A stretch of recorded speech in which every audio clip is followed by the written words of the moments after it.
My name is Liam Miller, 46 years old, and I was sitting at my kitchen counter in Denver watching my wife of 18 years, Chloe, smiling on my phone screen. She panned the camera to show off a diamond bracelet that must have cost thousands. Behind her was a hotel suite I didn't recognize, certainly not her sister's modest apartment in Seattle where she was supposedly visiting. "I'm staying with Mark now," she chirped, champagne glass tilting dangerously. "I've already liquidated our retirement accounts. Don't worry, you'll land on your feet." I did. I set my phone down, the realization not a shock, but a grim confirmation. As an IT systems consultant, I'd built a career on noticing anomalies. For months, I'd seen them at home. I typed a simple response. Wise decision. She wouldn't understand. Not yet. I walked to my home office and unlocked a drawer, revealing a folder of documents. My quiet preparation. If you're intrigued by stories of life's unexpected turns, make sure to subscribe to Life Stories for more. I met Chloe when we were both 28. She worked in pharmaceutical sales, all charm and polish, while I managed IT infrastructure for a regional bank. Our courtship was a whirlwind, 6 months from our first date to our wedding day. Everything about her felt electric, a vibrant contrast to my methodical, perhaps even predictable nature. "We balance each other," she used to say. "You plan, I live." And for many years, that balance seemed to work. I was the architect of our financial security, meticulously building it brick by brick. I maxed out our retirement accounts, invested in growth stocks that performed exceptionally well, and we bought our Denver home when interest rates had hit rock bottom. I created detailed spreadsheets, tracking every single expense, ensuring we were always on solid ground. Meanwhile, Chloe brought the spontaneity, the impromptu weekend trips, the lively dinner parties that expanded our social circle, and through those connections, she inadvertently helped me land bigger consulting contracts. The first real crack in our seemingly perfect facade appeared about 5 years ago. I stumbled upon a credit card statement with a $3,000 charge from a high-end jewelry store. It wasn't near my birthday, nor our anniversary. When I questioned her, she casually replied, "It's for my mother." I nodded, saying nothing further, but I noted that when her mother visited 3 months later, she wasn't wearing any new, expensive jewelry. Then came the more frequent late nights, justified as work events or crucial client dinners. A stream of new, expensive clothes filled her closet, and she hired a personal fitness trainer who had an uncanny habit of texting her at odd hours. The weekend getaways, supposedly to recharge, seemed to only make her more distant upon her return. I chose to say nothing, but I began to prepare. 3 years ago, I took on a major consulting contract with NetSecure Solutions, a significant player in the tech industry. For liability purposes, or so I initially framed it, I created a separate LLC for my consulting business. This structure also provided the perfect opportunity to discreetly restructure our retirement savings. On paper, we had one primary joint account, but I had strategically and legally moved 70% of our total assets into accounts tied directly to my LLC. Accounts Chloe had willingly signed off on during one of our brief financial discussions, never bothering to delve into the details or monitor them thereafter. Her trust in my financial acumen was absolute, a blind spot that was about to become her most significant miscalculation. About 8 months ago, I noticed a pattern of unexplained withdrawals from our joint checking account. They were small amounts at first, easily overlooked, but then they grew larger. When I confronted Chloe, she blamed it on online shopping, a way to combat loneliness because I worked so much.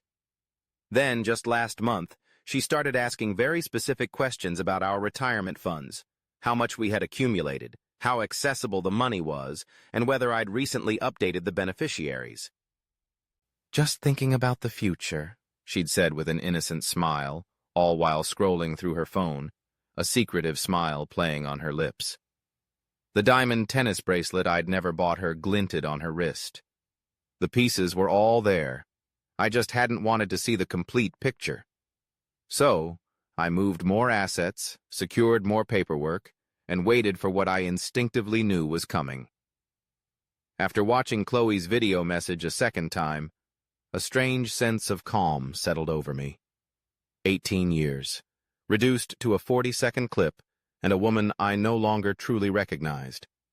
My first call was to our bank. "Mr. Miller, we were actually about to contact you," the fraud department representative said. "There's been some unusual activity on your joint retirement account." "I'm aware," I replied, my voice steady. "My wife has attempted to liquidate it without my knowledge or consent. I did not authorize this transaction." The representative's tone immediately shifted from routine concern to urgent action.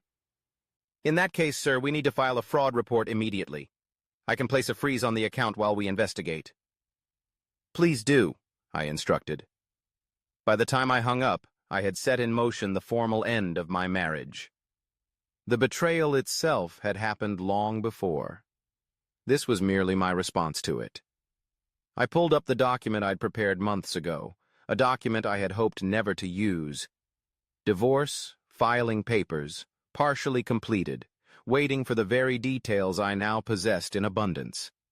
I updated the dates, added the latest evidence from her video message, and saved the file, ready to send to my lawyer in the morning. My phone buzzed. A text from Chloe. "Did you get my message?" I didn't respond. The freeze on the account would take effect within hours. The fraud investigation would follow, and Chloe would soon discover that her grand exit strategy had a fatal flaw. That night, I walked through our house, really seeing it for the first time in years, noticing how little of myself existed within its walls. The modern furniture I hadn't chosen, the art on the walls that meant nothing to me, the expensive kitchen where I rarely cooked anymore because Chloe always preferred restaurants. I had spent nearly 2 decades building a life around a woman who had evidently been planning to discard me. Every weekend away, every late night at a work event, every unexplained expensive purchase, they were all steps toward this moment, toward Mark Jennings, whoever he was. In our bedroom, I opened her closet. I noted what was missing, the expensive pieces, her favorites. She had been moving out incrementally, piece by piece, for weeks, without me consciously registering it.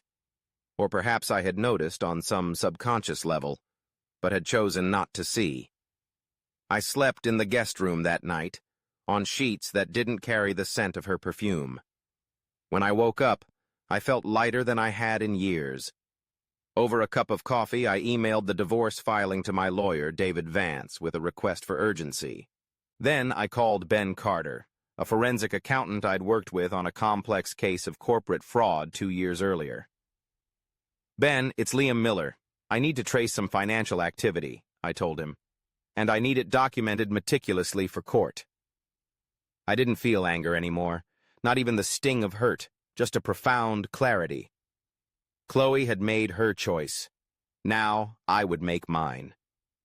3 days after Chloe's video message, my phone exploded with notifications. A barrage of text messages, voicemails, and emails, all from her, each one more urgent than the last. "What's happening with our account? Why can't I access the funds? The bank is saying something about fraud." I let them pile up, unanswered. My lawyer had advised minimal contact, and I was following that advice to the letter. Everything needed to be documented, clean, and by the book. On the 4th day at 7:00 a.m., my doorbell rang. I opened it to find Chloe standing there, her perfect appearance now visibly frayed at the edges. The confident, triumphant woman from the video was gone, replaced by someone with smudged makeup and wrinkled clothes. "What did you do?" she demanded, pushing past me into the house. I kept my voice level, a stark contrast to her agitated state. "I reported unauthorized access to our accounts, Chloe. The bank froze the funds pending an investigation." "Unauthorized?"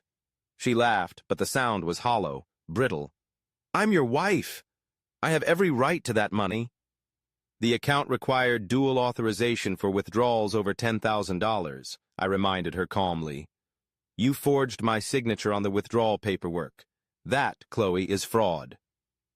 Her face changed then, the mask of indignation slipping to reveal a flicker of calculation underneath. You can't prove that, she challenged, though her voice lacked conviction. The bank has the documentation, I stated flatly, and I have your video, helpfully explaining your intentions to liquidate our assets. She switched tactics, moving closer, her voice suddenly soft and wheedling. Liam, this is just a misunderstanding. I was angry. I wasn't thinking clearly. I stepped back, creating distance between us. You were clear enough to plan this for months. Clear enough to pack your favorite clothes before you left. Clear enough to forge legal documents. We can work this out, she said, reaching for my arm, her touch one I now recoiled from. Whatever you think happened with Mark... I filed for divorce, Chloe, I interrupted, my tone firm, leaving no room for negotiation. The papers will be served to you today. This conversation, and any future ones, need to happen through our lawyers. The mask didn't just slip then. It shattered. You'd have nothing without me, she hissed, her voice venomous. I built your social connections. I made you look successful. You were just some boring IT guy before me. I almost smiled at how predictable her attack was. And yet, I countered, somehow that boring IT guy managed to protect our assets from your attempt to steal them. Imagine that. Her eyes narrowed. The retirement account had over $800,000 in it. It had $180,000, I corrected her gently, which the bank has now frozen. The withdrawal you attempted has been flagged as potentially criminal activity. What about the rest? She demanded. Our portfolio was worth over $1 million. Now I did smile, a thin, humorless expression. You never did pay attention during our financial discussions, did you, Chloe? Understanding, cold and stark, dawned slowly on her face. She walked to the kitchen counter, picked up her phone, and her fingers flew frantically across the screen, opening banking apps, entering passwords. Where is it? She demanded, her voice rising with panic. Where's the rest of our money? In accounts tied to my LLC, I informed her. Accounts you signed the paperwork for years ago but never bothered to monitor. Accounts which you have no access to without my explicit authorization. The look she gave me then was pure, unadulterated hatred. You planned for this, she seethed. I shook my head. I planned to protect us from financial risk when I took on the NetSecure contract. It was standard business practice for consultants handling sensitive corporate data. The fact that this structure also protected our assets from you is just, what would you call it? A wise decision. She threw her phone at the wall. It bounced off harmlessly and clattered to the floor. You think you've won? She spat. Mark has money. He has connections. Then you've landed on your feet, I said, echoing her own cavalier words from the video. But you'll be doing it without the retirement funds you tried to steal, and given the ongoing fraud investigation, possibly with a criminal record. She left an hour later, after a barrage of more threats and several futile attempts to access my laptop. I changed the locks that afternoon. The next 2 weeks unfolded like a case study in desperation. Chloe tried every conceivable approach. There were threats, then tearful apologies, followed by awkward attempts at seduction, and finally, a barrage of legal intimidation. Her lawyer, a man who looked like a shark poured into an expensive suit, sent a series of demanding letters. They claimed I had hidden marital assets, engaged in financial misconduct, and emotionally abandoned my wife. I forwarded each one to my attorney, David Vance, without a single comment. My silence and methodical approach seemed to fuel their frustration. Meanwhile, Ben Carter, the forensic accountant, was diligently uncovering the full, sordid picture of Chloe's betrayal. She's been siphoning money for almost a year, he told me during our meeting at his downtown Denver office. He slid a thick folder across his polished mahogany desk. Small withdrawals at first, then larger amounts, always just under the threshold that would trigger automatic notifications to your phone or require dual signatures. I opened the folder to find meticulously documented spreadsheets, copies of credit card statements I'd never seen, records of cash withdrawals from ATMs near places I didn't know she frequented, and digital trails of money transfers. In total, Chloe had diverted approximately $87,000 from our joint accounts. Most of it, Ben continued, went to personal expenditures, designer clothing, expensive jewelry, fine dining restaurants, and high-end spa treatments. I nodded, processing this information with a strange detachment that surprised even me.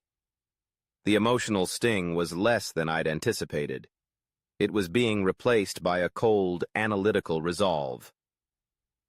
But here's where it gets interesting, Ben said, pointing to a highlighted section in one of the reports. About $20,000 of that $87,000 went directly to this account. He showed me a series of transfers to an account I didn't recognize, held at a different bank.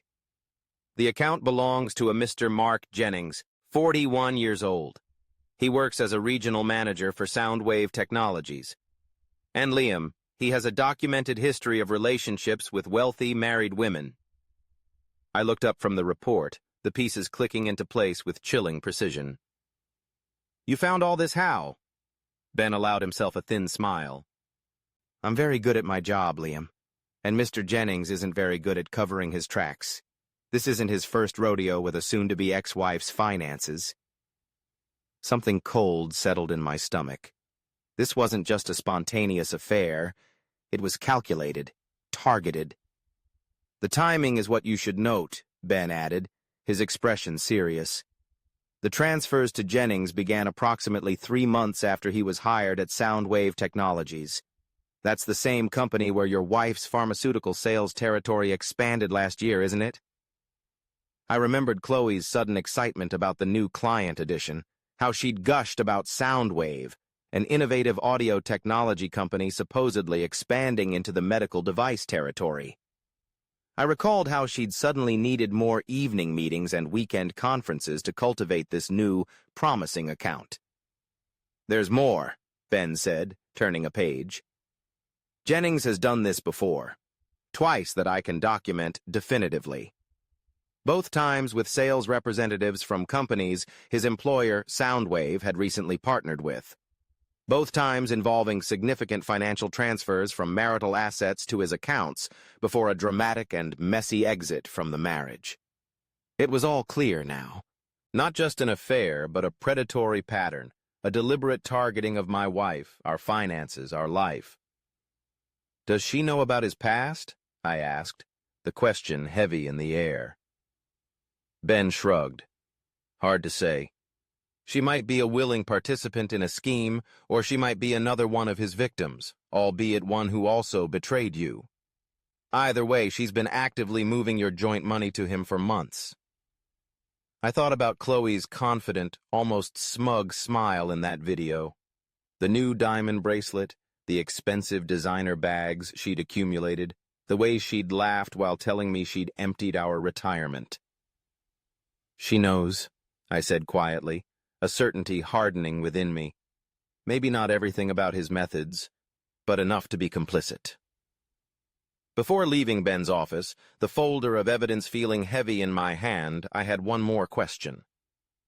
The account liquidation she attempted, the forged signature, the specific timing, could Jennings have coached her through that? Ben nodded gravely. Almost certainly. The paperwork, while ultimately a forgery, was professionally done. And the timing, immediately before a holiday weekend, suggests someone familiar with banking procedures, someone who knew it might delay fraud detection until the funds were gone. I thanked Ben and left. On the drive home, I felt something profound shift inside me.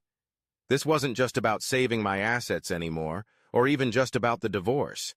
It was about stopping a predator, and possibly, though I barely admitted it to myself, about saving Chloe from the full catastrophic consequences of her own worst decision, if that was even still possible.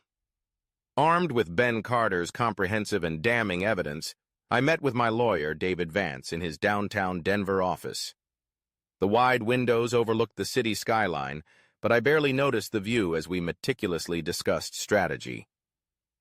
"This changes things significantly, Liam," David said, his experienced eyes reviewing the documents, the spreadsheets, and the timelines Ben had compiled. "We have clear evidence of systematic financial misconduct, possible conspiracy to defraud, and definitely fraud on Chloe's part. Jennings is looking at a whole host of potential charges, too."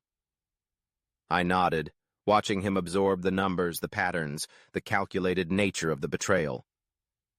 "We have 3 primary paths forward," he continued, leaning back in his chair. "First, we proceed with the divorce as planned, but we use this extensive evidence to ensure an extremely favorable asset division for you and potentially pursue recovery of the $87,000. Second, we can work with the authorities to file criminal charges against both your wife and this Mark Jennings individual. Or third," he looked up, meeting my eyes directly, "we use this information as leverage." "Leverage for what?" I asked. "To get everything you want in the divorce settlement, quickly and quietly, and to recover the funds already transferred to Jennings. We can also make his life very uncomfortable."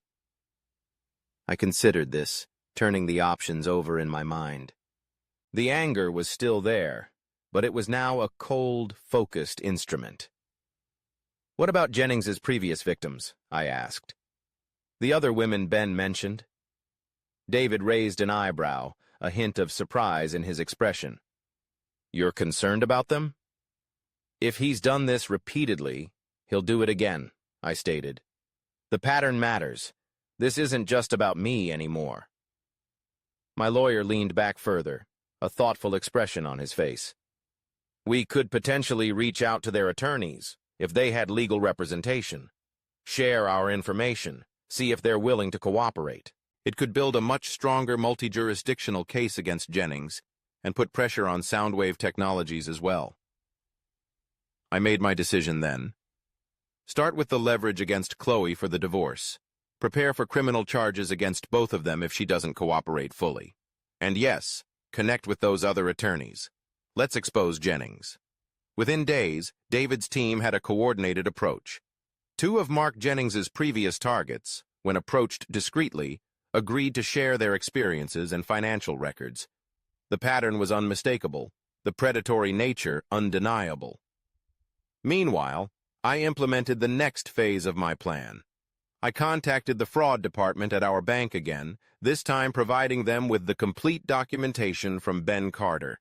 They escalated the case immediately, expanding their internal investigation to include Jennings and the suspicious transfers. I also reached out to Soundwave Technologies' corporate compliance officer. An anonymous tip at first, carefully worded, suggesting they investigate potential conflicts of interest and unethical conduct within their regional management team, specifically mentioning patterns of financial exploitation linked to new business partnerships. Just enough to start them looking in the right direction. Then I waited, not passively, but strategically. I monitored all account activity. I meticulously documented every communication from Chloe.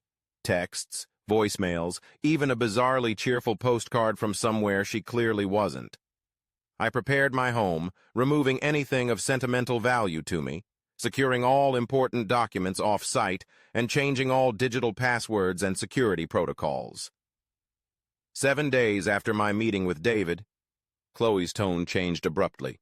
Her texts shifted from accusatory and demanding to concerned, almost fearful. "We need to talk, Liam. It's important. Please call me back. I think I've made a terrible mistake. There are things about Mark you should know." I didn't respond directly, but forwarded each message to David. 2 days later, Chloe appeared at my office building as I was leaving work. She looked shaken, the confident sheen completely gone, replaced by a haunted, desperate look. "He's not who I thought he was," she said, her voice trembling as she fell into step beside me. Mark has been lying about everything. I kept walking toward the parking garage, my expression unreadable. That seems to be going around, I said dryly. I'm serious, Liam, she insisted, grabbing my arm. He's done this before, used women for their money. I just found out from his ex-girlfriend. I stopped then and turned to face her.